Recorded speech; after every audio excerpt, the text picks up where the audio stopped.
That life is not yours. The machine already bought you. Your life has stopped being a territory of your own and has become a product of exchange in the existential marketplace. Someone else is selling your time, your attention, and your vital energy, and you signed the contract without even reading the fine print. Think about that deeply.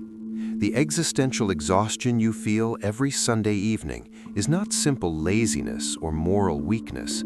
The abstract and persistent anxiety that drives you to obsessively check your bank balance is not individual neurosis. It is the toxic smoke of a structural fire. I am here to show you not only the flames, but the architects of the fire, the fuels being used, and the false evacuation plans that have been handed to you. You go to work. You produce value that does not belong to you. You consume products that temporarily ease the pain of production, and you repeat the cycle like a secular ritual. But at some point in the closed circuit, perhaps while you wait for transportation or in the postponed silence of early dawn, the question strikes with the force of a denied truth. Who am I really living for? Your time, that irrecoverable raw material of your existence, becomes a resource you manage through productivity apps. Your innate creativity is reduced to a skill to strengthen your resume. Your human relationships, with all their depth and potential complexity, flatten into a network of utilitarian contacts. You become the compliant manager of your own exploitation, optimizing the process through which you are stripped of your essence. And deep down, in a place prior to language, you feel that something so fundamental is being stolen from you that you do not even possess the words to name it. You are not simply depressed, you are alienated. That word, alienation, may sound like a dusty philosophical term, a relic from another time, but it is the master key that unlocks your contemporary discomfort.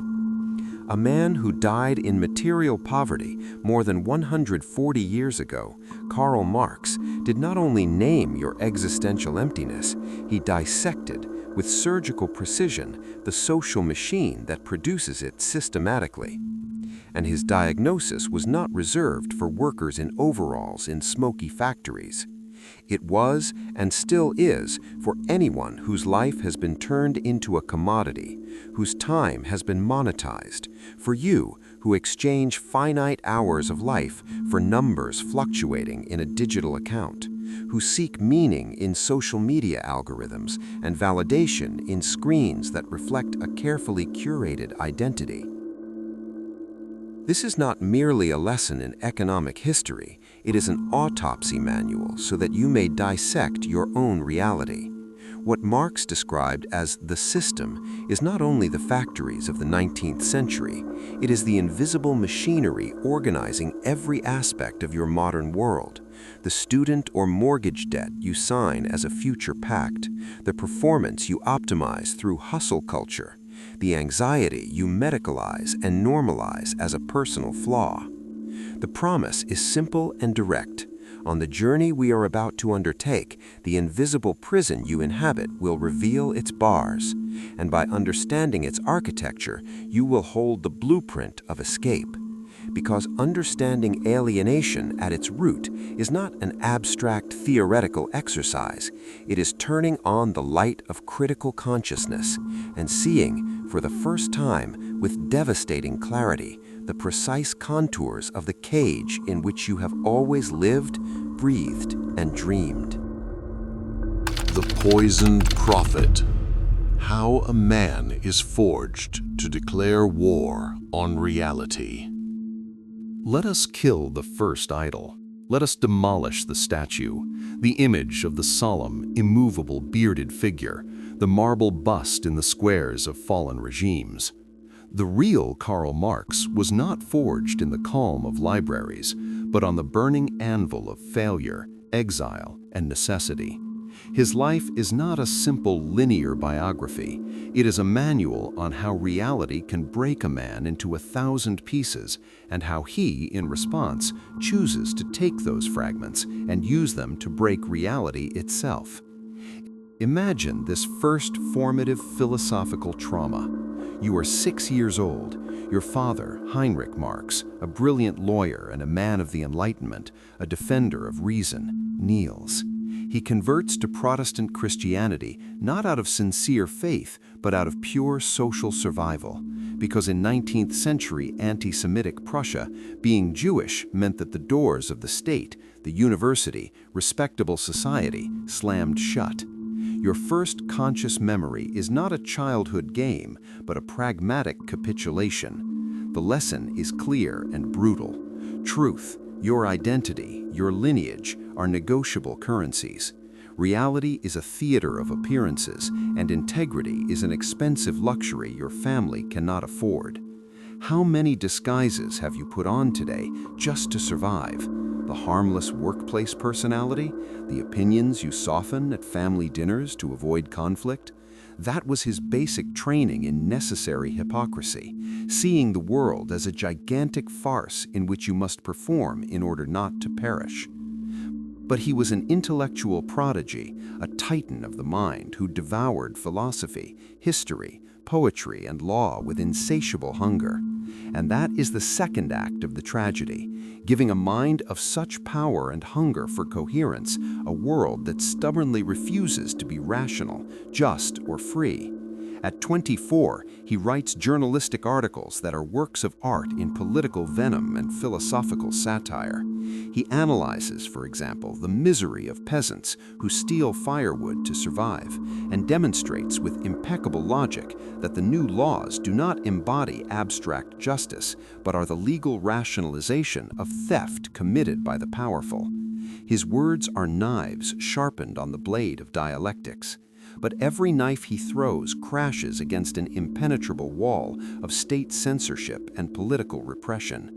He is expelled first from Prussia, then from France, then from Belgium. He becomes a chronic stateless man, without valid passport, pursued by spies across half of Europe who see in his ideas a contagious danger. Marx learns, in his own flesh, the fundamental lesson that will mark all his work. Ideas, no matter how brilliant, elegant, or true they may be, are useless, ethereal, if they cannot alter the concrete material conditions of existence. Philosophy ceases to be a parlor game for aristocrats of thought and becomes a hammer with which to strike the anvil of history.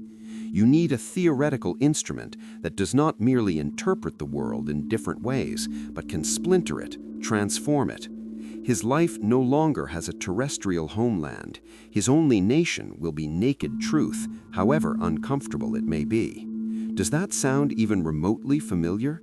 That suffocating, powerless rage when you see an injustice as clear as water and your maximum response is to post an angry tweet or sign an online petition?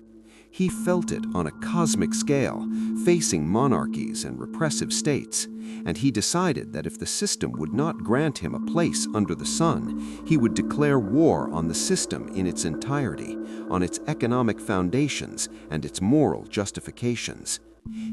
Here enters the necessary ally, the vital counterpoint, Friedrich Engels. Forget the simplistic idea of a collaborator or patron. Engels is the witness for the prosecution, the direct connection to raw material reality. While Marx theorizes and writes in the silence of the British Library, Engels is in Manchester, the heart of industrial hell, seeing the bleeding guts of the monster. 5-year-olds worn down in textile factories, mothers aging prematurely at 30, broken and tubercular bodies used as disposable fuel for capitalist progress. He sends Marx detailed reports that are meticulous social autopsies, statistics of horror. But Marx is not in the physical trench. His trench is mental, conceptual, and so his genius is also a curse. His monumental task is to translate concrete physical suffering, muffled screams, into precise philosophical equations. to turn the cry of a child into the theory of surplus value, to transform the nauseating stench of industrial slums into the devastating abstract concept of exploitation. It is the most perverse and necessary bridge. A man sitting in an armchair, writing with his clothes pawned, trying to capture earthly hell in an impeccable logical diagram. And life exacts a brutal existential price. He lives with his family in 2 filthy rooms in London Soho in abject poverty. Of his 6 children, 3 die in childhood, partly as a direct result of deplorable living conditions, hunger, and disease. In a hair-breaking letter to Engels, he writes that his wife Jenny doesn't even have a decent coat to go out and bury their little daughter Francisca. Stop and think about the surreal contradiction of that. The man deciphering the hidden economic logic of the most powerful and wealthy empire in the world, the British Empire, cannot gather the coins to pay for a dignified coffin for his own daughter. His writing is not ink on paper, it is condensed bile, rage solidified into prose. Capital is not a cold, sterile economic treatise.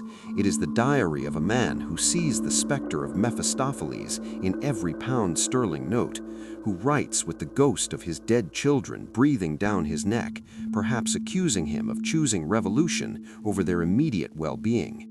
His theory is not born from distant academic observation. It borns from the deepest existential rage, from a pain so sharp it could only be transmuted into cold analysis. Do you think communism, as an idea force, was born from a cold and detached calculation? You are deeply mistaken. It was born from human pain forged into conceptual steel, from a fury so profound and justified that it crystallized into impeccable analysis. Your daily indignation, the one you extinguish with compulsive entertainment and soothing consumption, is the same raw material, the same ethical spark. The radical difference is that he allowed that spark to set his mind and his life on fire for 40 years of relentless work until he forged a theoretical lens powerful enough to see through the steel of social structures. He was not a saint in an icon. He was obsessive, an absent father, a difficult husband, a man intoxicated by the enormity of his historical mission. But at the core of that obsessive mission, he did something radical and indelible. He looked the economic monster in the eyes without blinking, without romanticism, and dissected it. And now, in your century, you inherit that uncomfortable and lucid gaze. The crucial question is no longer whether you agree or disagree with all his political solutions. The question that echoes in your silence is this: what are you going to do with your own rage, with your latent indignation? Will you manage it in small, controlled doses of fleeting digital outrage, or will you dare to use it as fuel to see once and for all what truly lies behind the curtain of the social spectacle? Your mind is a factory, a manual for dismantling contemporary discontent. This is where theory finally leaves the shelf and becomes a mirror, where you begin to understand, with a clarity that may be painful, why your exhaustion has a logical structure, why your anxiety follows a predictable pattern. We are not talking about 19th century social archaeology. We're talking about source code, about the hidden algorithms that generate your daily discomfort. Let us begin by unraveling the fundamental economic magic trick, the one we all feel in our flesh, but few dare to name precisely. Forget for a moment the word exploitation. It is worn out from overuse, domesticated by rhetoric. Let us speak instead of the pure mathematical spell, the hidden equation, surplus value. Imagine your standard workday as a level in an 8-hour video game. You enter, you produce value, a report, code, a service, a commodity. You complete your task. Here is the perfect illusionist's trick.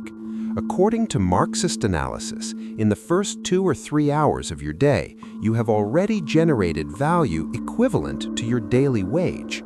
You have paid, with your labor, the cost of your own reproduction as a worker, what it takes for you to return tomorrow. housing, food, transportation.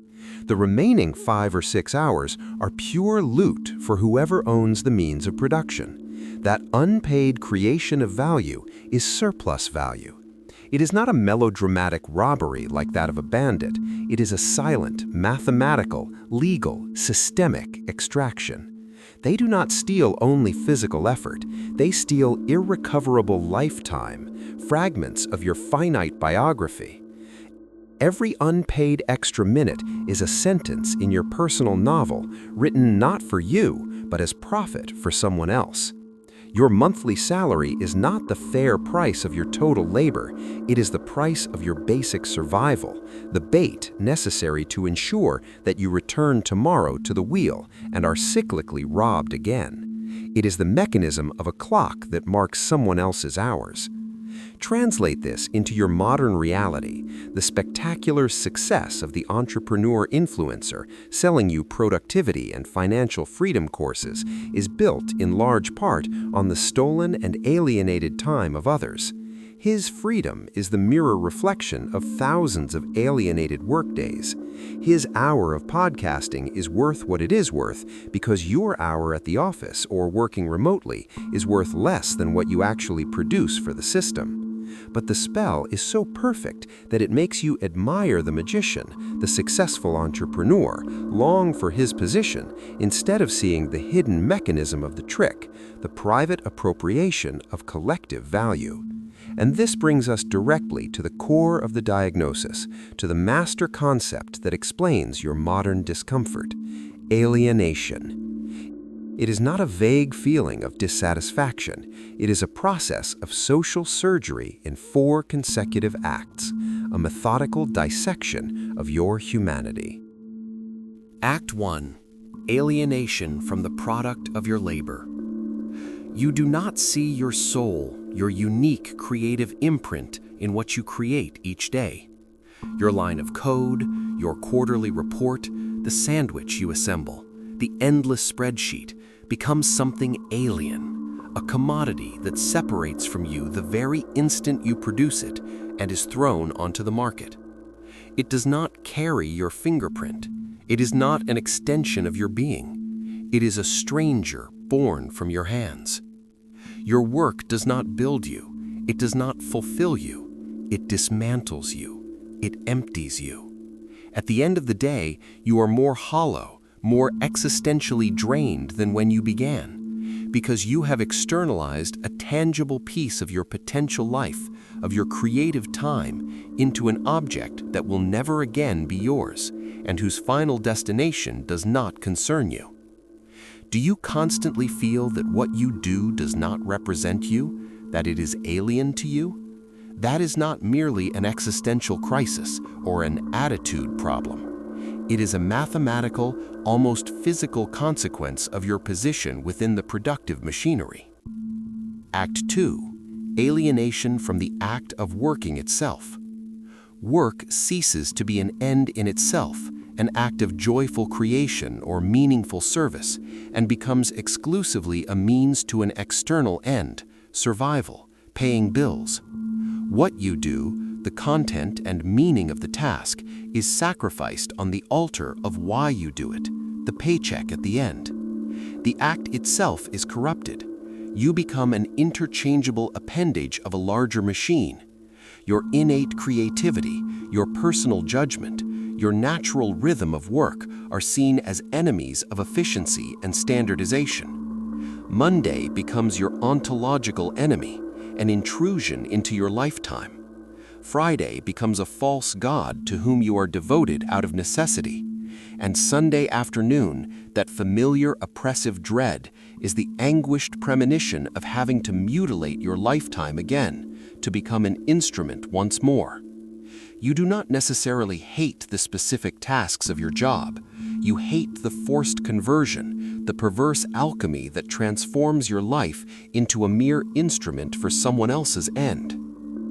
Act 3. Alienation from your essential human nature as a human species being. For Marx, essential human nature is the capacity to create freely and consciously, to transform the world with intention, to collaborate in common projects, to imagine different futures. That is our species' essence.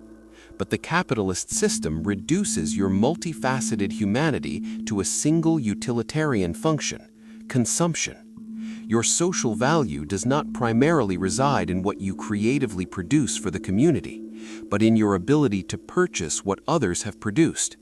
Your being is constantly reduced to having. You feel like a strange animal caged in a glass and steel.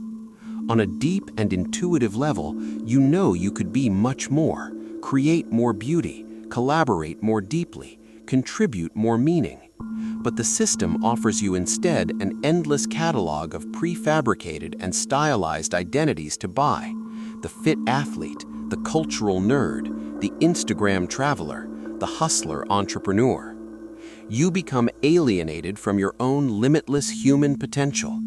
Your background anxiety is not only about who you are now, but about the ghost of everything you could be, while the system constantly whispers that this potential is not profitable, not practical, not worth it. Act 4. Alienation from others, from your fellow humans. This is the most insidious one, the one that silently poisons the well of your relationships. If we are all, in the labor market, commodities for sale, labor power, competitors for scarce resources like jobs, promotions, recognition, then the other person ceases to be a potential comrade, a natural collaborator. They become at best a colleague, at worst a latent threat. The coworker who might take the promotion you desire, the neighbor whose economic or social success makes you feel inferior and resentful. The natural human safety net, community, turns into a web of suspicion and constant comparison. Your chronic loneliness, that sensation of being isolated in the middle of the crowd, is structural. You are not alone because of fate or lack of social skills. The system needs you alone, atomized, fiercely competing with the person next to you for crumbs, so that you never join together, never look each other in the eye and say, "Who wrote these rules of the game? Why do they always benefit the house? And what if we wrote new ones?" Your fear of the other, your distrust, is not simple individual paranoia. It is the logical result of a world that turns every potential human relationship into an economic transaction or a competitive struggle. Do you feel that this analysis is excessively pessimistic? A dead end? Hold on. Breathe, because now comes the part that connects all these points and will show you why you believe what you believe, why you consider normal what is historically contingent. This brings us to the hidden engine, the secret screenwriter of history: historical materialism. It is not just a theory about history, it is the theory of the hidden script that history performs on its surface. You have learned history as an epic tale or a chronicle of kings, battles, individual heroes, and memorable dates. That is the movie projected on the screen, the surface narrative. Marx tells you, stop looking only at the screen and look beneath the stage, at the machinery that generates the film. Every society, he argues, has a fundamental two-level structure. Below, the foundation, the infrastructure. This is the real material and economic base. The key question is, who owns and controls the means of producing social wealth? The land, the factories, the tools, the servers, the digital platforms, the algorithms? Is it a feudal lord, an industrial capitalist, a hedge fund, a tech giant? That is the ultimately determining foundation, the one that sets the basic rules of what is produced, how it is produced, and crucially, for whom it is produced and how it is distributed. Above, the decoration and the narrative, the superstructure. This is everything else that appears independent: your morality, your laws, your religion or lack of it, your political philosophy, your popular culture, your ideas of common sense, what you consider natural or desirable. This superstructure is not autonomous. To a large extent, it functions like a screensaver or user interface that justifies, stabilizes, and perpetuates the underlying infrastructure. It legitimizes the existing order. The infrastructure is the source code, the hard operating system, often written in the language of property and power. The superstructure is the user interface, attractive and intuitive, with its appealing icons, values, and ideals, and its convincing narratives, the dream of individual success, the myth of linear progress. You, as a user of society, interact mainly with the interface, but it is the hidden rules of the source code that ultimately determine what you can do, what you cannot do, and what you cannot even imagine you might be able to do. Your common sense, therefore, is neither so common nor so natural. It is the particular screensaver of your historical era and your social position. Your almost religious faith in individual effort and meritocracy as the sole engines of success? It is the perfect screensaver, optimized for the globalized neoliberal era. It makes you fervently believe that your position in the world, success or failure, is exclusively the result of your innate talent and personal effort. But this screensaver elegantly hides the source code, that you were born into a specific material context, economic inheritance, access to quality education, family networks, cultural capital, which overwhelmingly predisposes and conditions the final outcome. The dream forces you to obsessively scrutinize your own effort or lack of it, diverting your gaze from the unequal rules of the economic game. Your contemporary obsession with authenticity, with finding your true self, with building your personal brand, it is the characteristic screensaver of an economy that has commodified absolutely everything, including your own identity and your search for meaning. When your alienated work no longer provides belonging, pride, or fulfillment, you desperately seek that meaning in your curated lifestyle, in your selective cultural consumption, in your carefully edited projection on social media. The system, with perverse brilliance, sells you the solution. Buy this transformative experience, this self-discovery course, this style that defines you, to the existential void that the system itself has created by alienating you from your work and your community. This inevitably brings us to the dynamic conflict that drives all this historical machinery, class struggle. And here we must kill another simplifying idol. It is not merely a struggle of rich versus poor.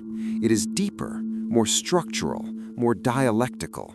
It is the struggle between those who fundamentally live off the labor of others, appropriating surplus value, and those who live from their own labor, selling their labor power, between those who own and control the means of production, land, factories, financial capital, key algorithms, and those who have nothing to sell but their labor power, their mental and physical time. Your immediate boss, the manager, is not necessarily a conscious and evil villain. He's often another character trapped within the same script, exploited himself, though to a lesser degree and under pressure. He may even be a good guy, buying pizza on Fridays and asking about your family. But his structural function within the system is clear. He must extract enough surplus value from your team's time for the department to be profitable, for the numbers to add up. His personal kindness is ultimately irrelevant to the cold logic of the system. It's like in a narrative video game. You may have a final boss with a tragic and understandable backstory, but his function in the game remains to be the obstacle you must overcome or be destroyed by. A brutal translation of this dynamic into your daily psychology.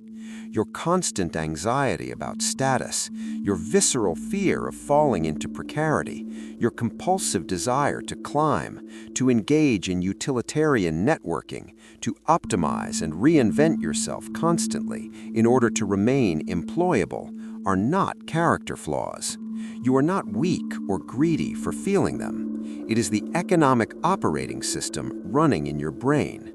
The game is designed for you to compete fiercely with the person next to you for crumbs, for that single promotion, so that you never join forces, never look upward together and ask out loud, who designed this game? Who takes the lion's share of what we produce together? And why do the rules always, systematically, favor the house? Your alienation, your emptiness, your anxiety, therefore, are not accidents or individual illnesses. They are the normal and expected functioning of the system. Your existential void is the necessary byproduct of a machine that requires you to be simultaneously an efficient and disciplined producer and an anxious, insatiable consumer. Your fear of the future, of status loss, of exclusion, is the psychological lubricant that prevents the machine from rusting, that keeps the wheels turning without deep questions. At this point, it may sound like an inescapable sentence, the description of a perfect cage, but I have brought you to this uncomfortable place of clarity for a precise reason, because seeing the cage clearly, touching its bars, is the first and most crucial step to no longer being an unconscious animal trapped inside it. And the next step, the one that follows this awakening, is not necessarily a call to violent revolution or instant utopia. It is something you can begin tomorrow in your own mind, in your daily perception. Now that you see the matrix, what are you going to do? From awareness to practice. Here comes the practical question, the one that hurts because it demands an answer. What the hell am I supposed to do with all this? I am not an industrial worker in 19th century Manchester. I am not going to grab a rifle and storm factories. Does this mean I am condemned to remain forever a lucid but passive spectator of my own alienation, a sad flaneur of my exploitation? No, absolutely not, because the first act of authentic freedom is not immediately changing the external world. That is a colossal task. It is changing your relationship to it, seeing it with a clarity stripped of illusion.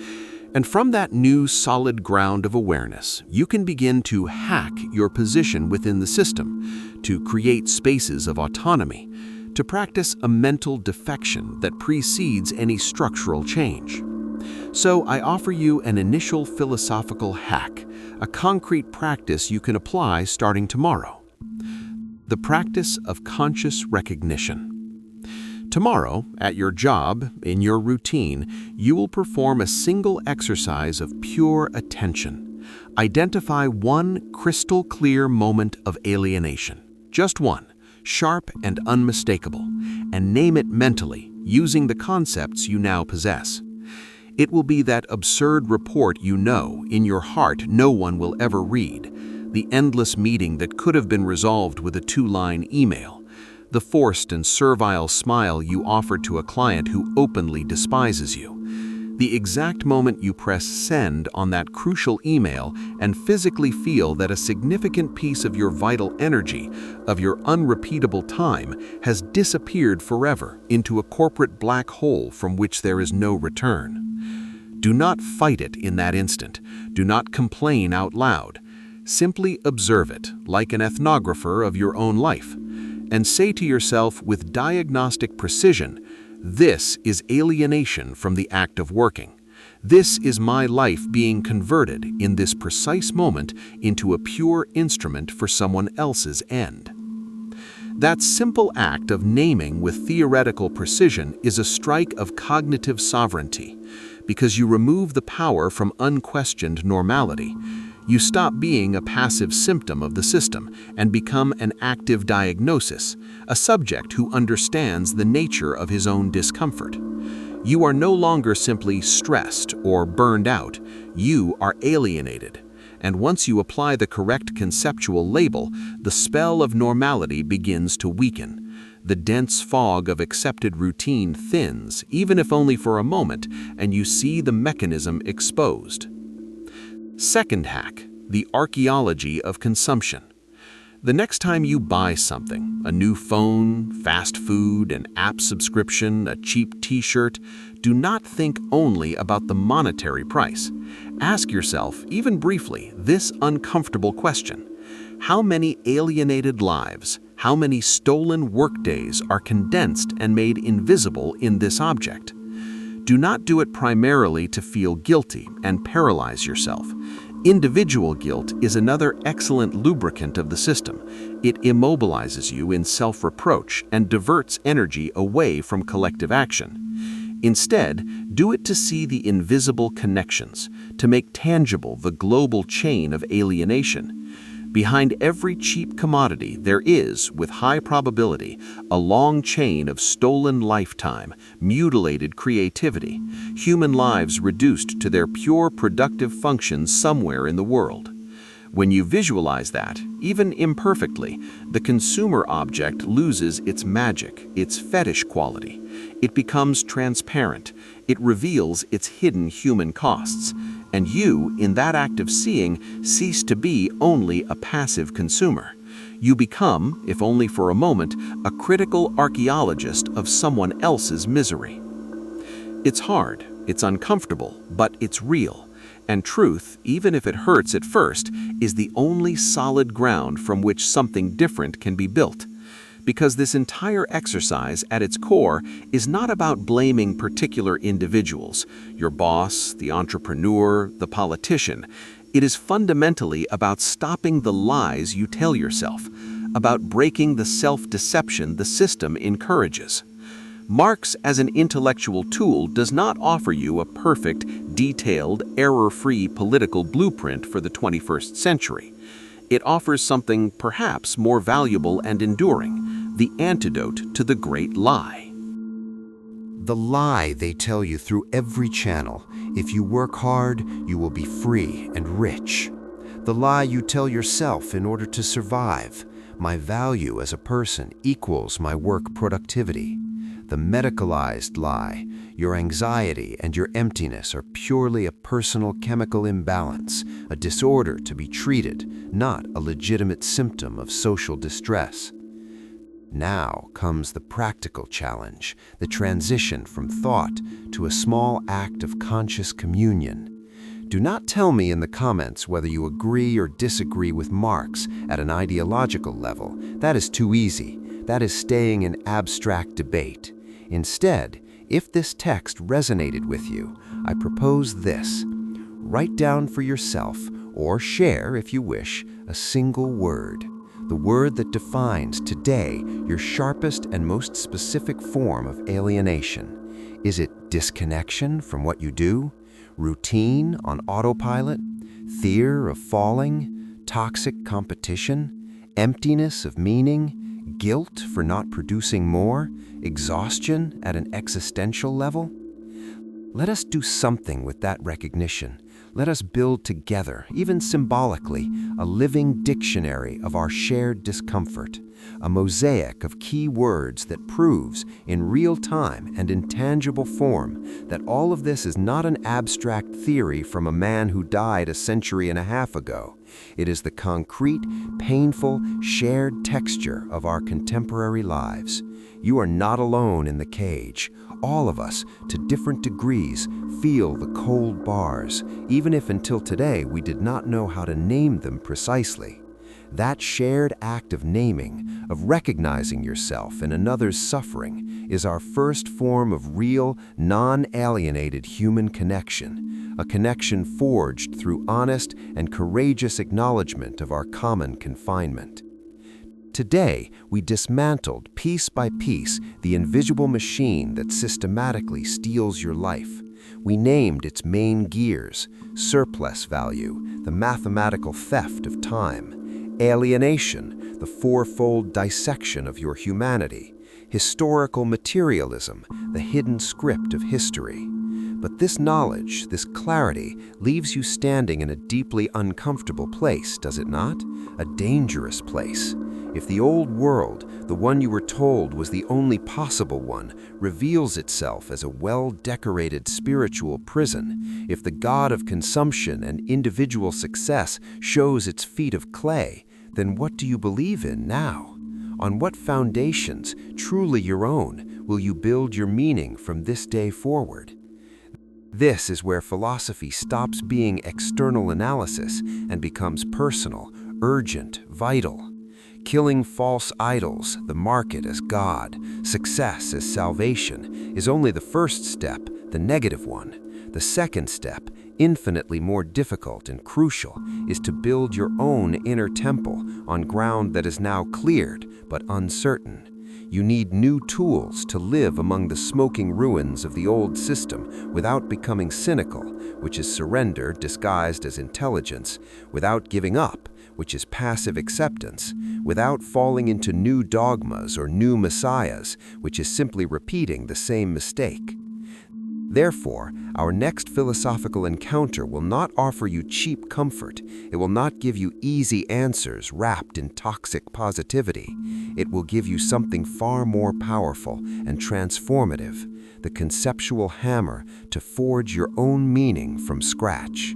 It will teach you to say yes to life with all your strength, even when you stare directly into the abyss of prepackaged meaninglessness, to transform your just rage and your legitimate pain not into resentment, but into creative affirmation, to live without external gods or masters in a physical universe that owes you nothing and has no plan for you, and to find in that terrifying freedom the source of your greatest responsibility and power. Because once you see alienation with this clarity, your life as it was programmed no longer belongs to you. Your next mission, the only one truly worth undertaking, is to reclaim it, piece by piece, meaning by meaning, moment of awareness by moment of awareness. And that journey, the journey of the individual who stands up and walks in a disenchanted world full of new possibilities, the journey of the one who decides to be the author and not merely the character of his own biography, begins precisely here, at this threshold. Until our next encounter, I leave you with a simple and profound task. Look around you in your daily life, not with the eyes of habit, but with eyes freshly washed by awareness, and recognize wherever they are the bars of the cage. That recognition, that refusal to look away, is the first and most radical act of the man who is beginning to become free.